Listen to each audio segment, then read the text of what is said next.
Greetings and welcome to the first episode in way too damn long of Ending the Sexual Dark Age. Hello there. So Shara and I have been obviously missing in action for quite a long time for those of you who have been regular listeners in the past. It's been quite a long time since we released a new episode. Pandemic sucked and it has been a long road for the last couple of years. Very long road. But things are finally starting to drift back in the direction of normal. And we are trying to get back in the direction of normal. The new normal, maybe? Yeah. Well, the new normal is not as sexy as the old normal was. Let me tell you that much for absolute sure. Practice.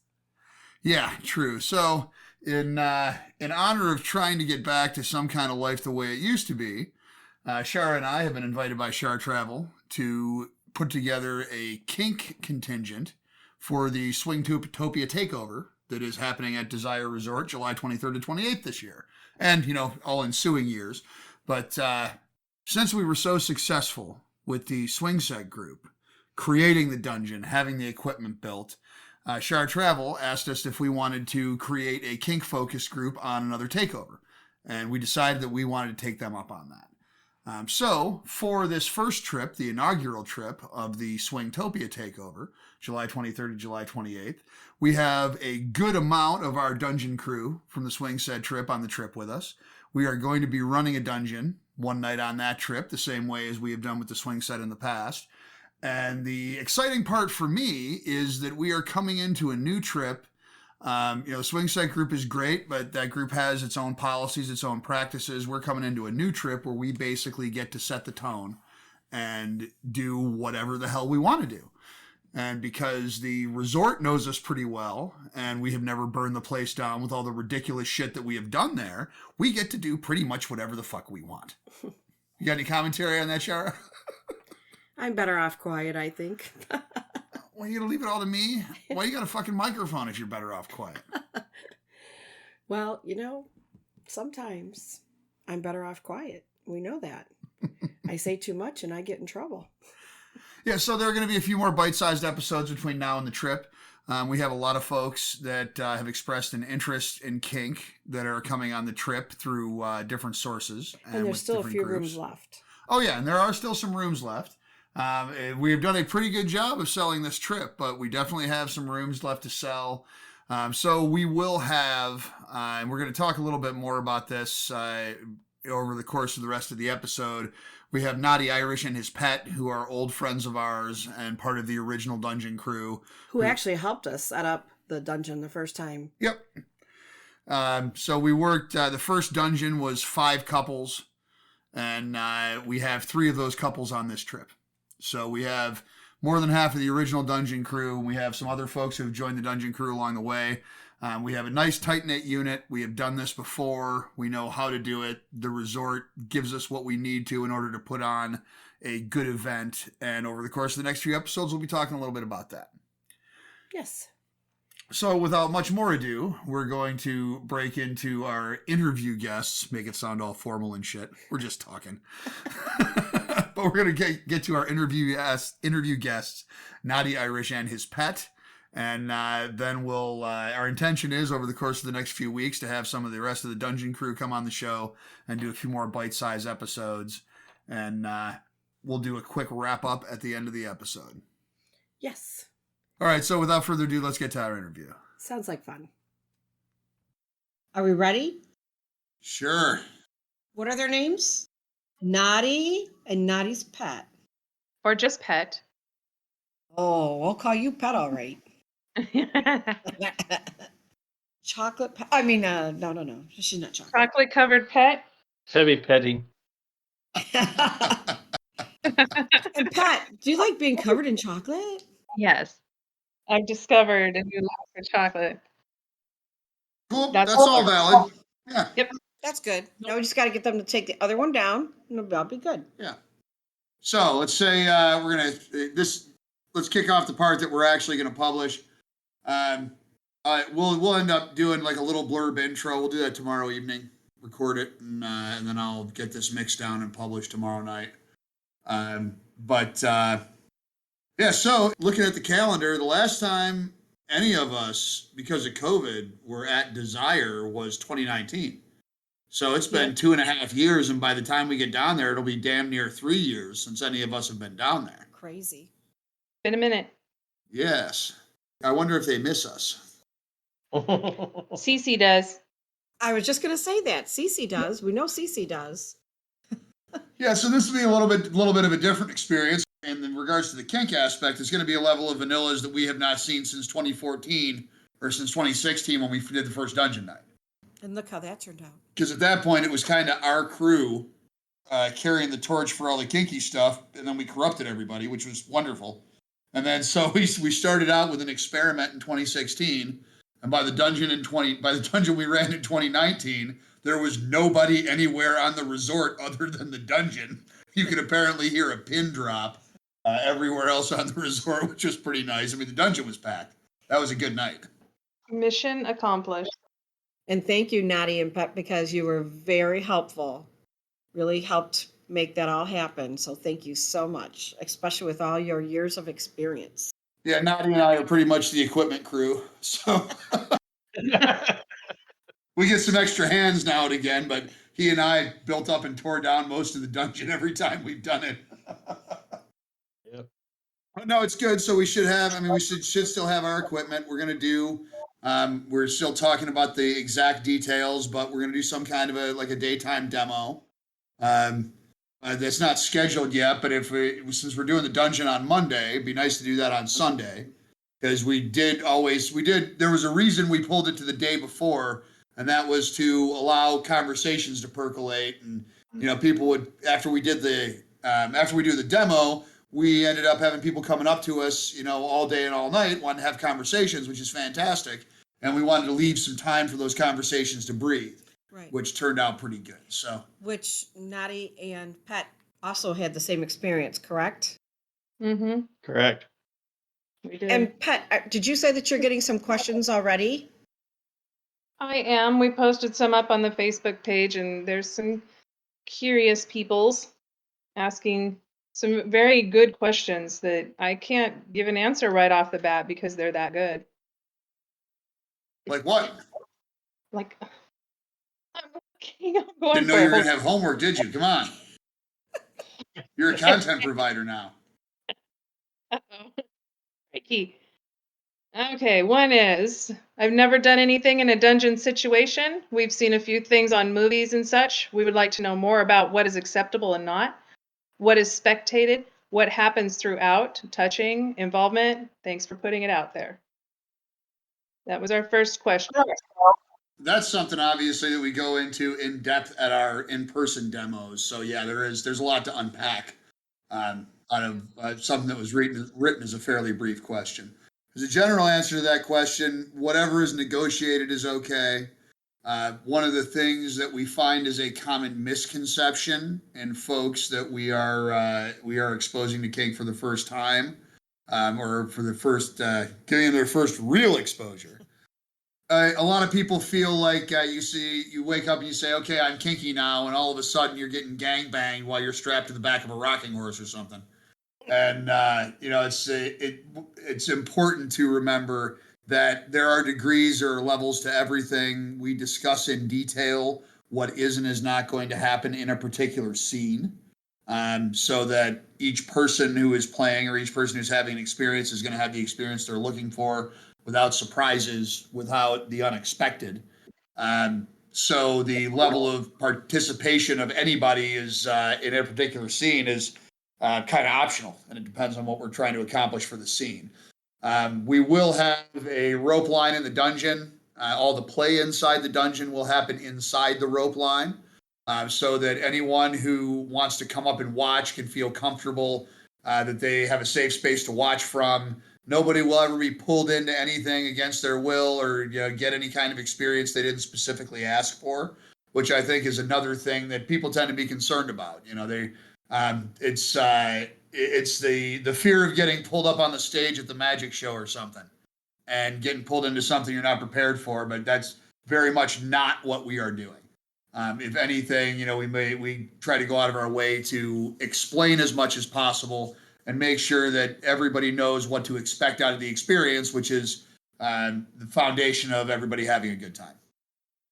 A lot of people think when they hear dungeon that they're going to get kidnapped and thrown into something, and it's not that way. Not at all. No, it's actually the opposite. You know, we don't know you well enough to do that kind of scene with you. You got to get to know us a little. Not that we won't kidnap you, but we're not going to do it until we know you pretty well. But we have to negotiate that first. Yeah, exactly. Per your request, basically. Yeah. We actually had some of those at one time.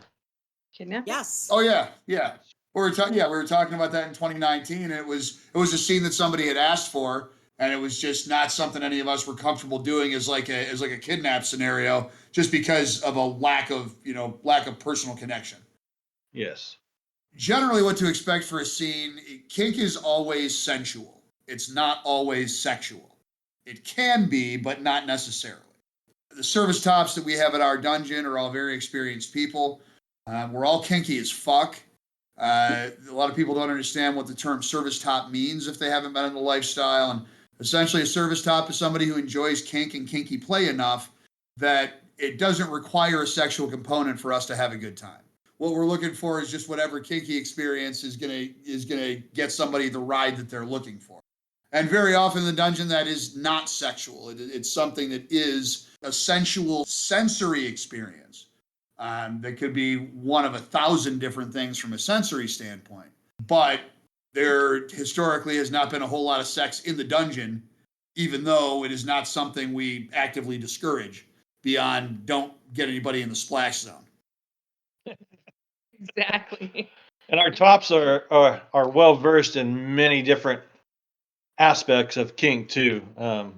Anywhere from rope to floggings to electrical scenes to Wax. the wax. I mean, Sanita.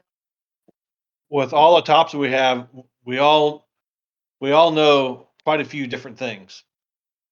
Yeah, and then there's also the sensory aspect, which we don't necessarily focus on so much for the dungeon because it's more tactile. But there's a lot to something like a blindfold can change an entire experience. An experience in the dungeon doesn't have to be whips and chains and beatings. As Nadia was just saying, we do wax, we do pure sensory play. Lay down on one of the beds. Put a blindfold on and experience such sensual touching from all kinds of different toys and hands and various other things that we carry with us, simply for the tactile, the sensory experience. And for you, Nadi, can you tell us what it's like for you to do the rope play? We'll probably do a lot of groundwork, or we'll do, as I call it, the fluffy stuff. Remember, we're talking about a lot of beginners who probably don't have the understanding of the term groundwork that we do. Yeah. So, I mean, it'd be stuff that there's basically two types. There's suspension and groundwork. And I don't particularly like to do a lot of suspensions on people I don't know, just because of different, there's nerves and anatomies and stuff like that you need to kind of learn from people, and you can do that in a short amount of time. I just don't feel comfortable in doing that, so we'll do a lot of groundwork. We'll do some fluffy stuff where we'll just do like harnesses and like show you how to tie you to the bed, stuff like that. Just some simple rope work. Suspension scenes, you might see some partial suspensions, which you can do fairly quick. Just throw them up there, let them get the feel, and bring them down. Or my favorite place to do it is in the lobby, the Lobby lounge area. yeah, the lobby lounge area. Oh yeah, that big timber trellis you're talking about. Yes, Correct. sir.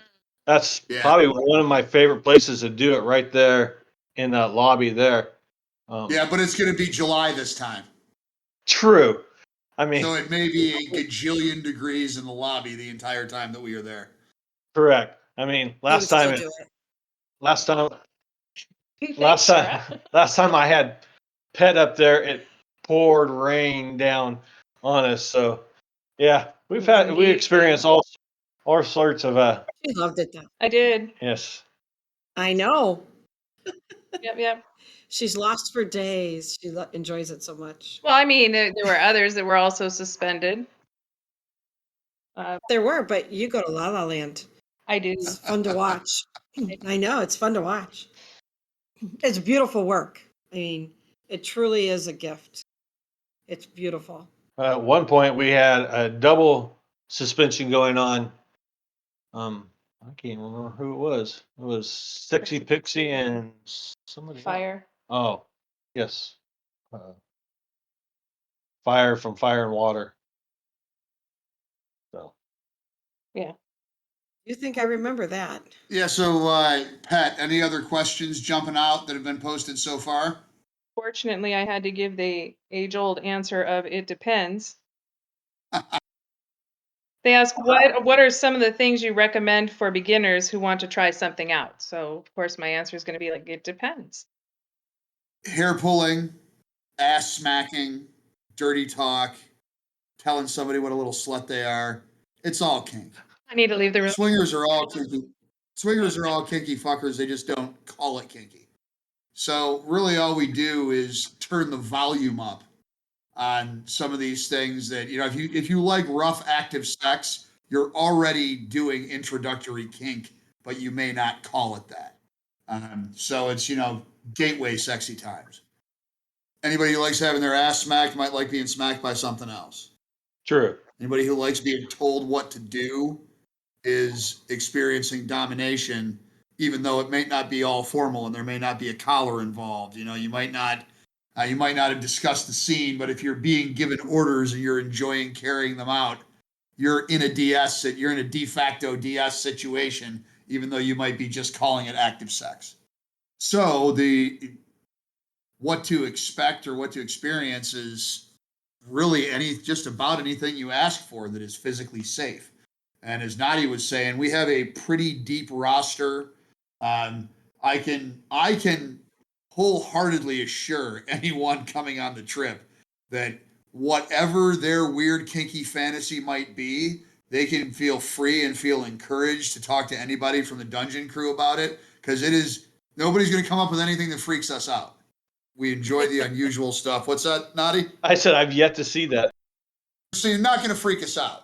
People sometimes feel isolated. They feel that the freaky thing they might want to try is, something that's, around the bend and some crazy pervy thing, but it's probably not. We don't even get into the really weird stuff at the dungeon. We're not in there doing needle play and shit because that's not the right forum for it. Lego play. But certainly that kind of stuff certainly happens at parties that we've all been to, and nobody gets squicked out by it. Yeah. But yeah, so it's the conversation, and I'll invite anybody who would like to right now to reach out to us. I'm JV Altheros on Facebook. I'm jvaltheros@gmail.com. Shara is JV's Shara@gmail.com. That's JVSHARA. And feel free to reach out to us, early if you have any side questions or, specific question you want to ask or something you want to try that you'd like to discuss beforehand. That's certainly something we're very open to. There might be certain experiences somebody might want to have that might not fit the dungeon setting, but certainly might be something we can put together for another part of the trip. We enjoy kinky play. We don't do it 24 hours a day, but I'm not sure that if we did it 24 hours a day, anybody would be unhappy about it. Nadi and Pat, do you have an email that people could reach out to you? No, unfortunately we don't, but the people who are going, who are on the Facebook page, they know who I am. The kick. So, and on the Kik page as well, they know who I am. And we can keep you in the loop if, as questions come in too. So. Yeah, so we're going to do a few more podcasts. This is just kind of for us to shake the rust off and, put out something for the first time in quite a while. COVID was not particularly kind to us, not so much from a health standpoint, but it has not been great times. So, things are starting to swing back in the direction of normal, but it's been tough times, and we've been feeling like we're underwater and we haven't really been reaching out. There's the kink community, like a lot of other communities, kind of shut down during COVID as far as in-person stuff. And, I think everybody is now finally at a point where there are enough people who are vaccinated enough and, starting to feel comfortable that we're thinking about traveling, and we're actually at long last starting to see things return to normal, but it's still kind of weird normal. Definitely is. So, Is there anything else you two? yeah, because Shar Travel has asked us, and so has iOS Connections. They want us to do basically a munch Sunday morning, where we can invite people to sit with us for lunch. Not necessarily the entire crew, but whomever in the crew would like to be there to field some questions and get to know others. People are coming. Yeah, I think that's a good idea. If we frame that as like as a brunch thing and do the demo, do the demo. Let's do the demo the same day and make it like, just a little bit of early afternoon action. We can do the munch. We can go right over to the demo. Maybe do an hour of demo, be done by 2 or 3 o'clock or something. But having the munch format to get some conversation going, I think will definitely be a positive thing. Well, we should probably talk about that. Yeah, the itinerary. Because The itinerary that Shar gave to me, I kind of put it in our chat, but it's like a 10 a.m. Brunch for us. I believe at noon would be the meet and greet for the entire group. And then Okay, so for the whole trip, they've got a 12 o'clock meet and greet. I think at 2 is a foam party. I mean, we certainly have the ability to influence the schedule. We just need to figure out what we want to ask for. So, yeah, let's check that out. And we'll talk about it a little bit more on the next podcast that we'll reconvene shortly. We have a black kitty trying to walk all over the computer and start podcasting with us. What? Hey. So that wraps it up for our first episode. Those of you who have been longtime listeners and you are still listening and still subscribing, we thank you. yes, thank you. We appreciate your dedication. We appreciate you waiting around for us. We are back, and we are going to be releasing more regular episodes. And our first focus is going to be this awesome trip that we have coming up. Yes. But we are going to get back to taking audience questions and that sort of thing. We know some of the other folks that are coming on the trip have got some questions, and you are always free to reach out to Shara and I. And the easiest way to get us is to reach out to me via email, jvaltheros@gmail.com. You can reach out to Shara at jvshara@gmail.com, but she is not as good about checking her email as I am, and she is snickering here and looking guilty. I've been busy. Sorry. You're just bad at checking email. And we also are both on Facebook, Ending the Sexual Dark Age Facebook page. And I am JV Altheros, and she is JV Shara on Facebook. Please feel free to reach out, and we hope to meet you all soon. Yes. Swingtopia Takeover, for which we are creating the Kinktopia contingent, July 23rd to 28th with Shar Travel. That is shartravel.com, CHARTRAVEL. And we will put a link in the show notes as well as some posts on our Facebook page so that everybody knows where to go to find out more information about the trip. But it's going to be a great time. It's going to be our first time at Desire in a while, and we cannot wait to be back. Looking forward to sexy times with all of you.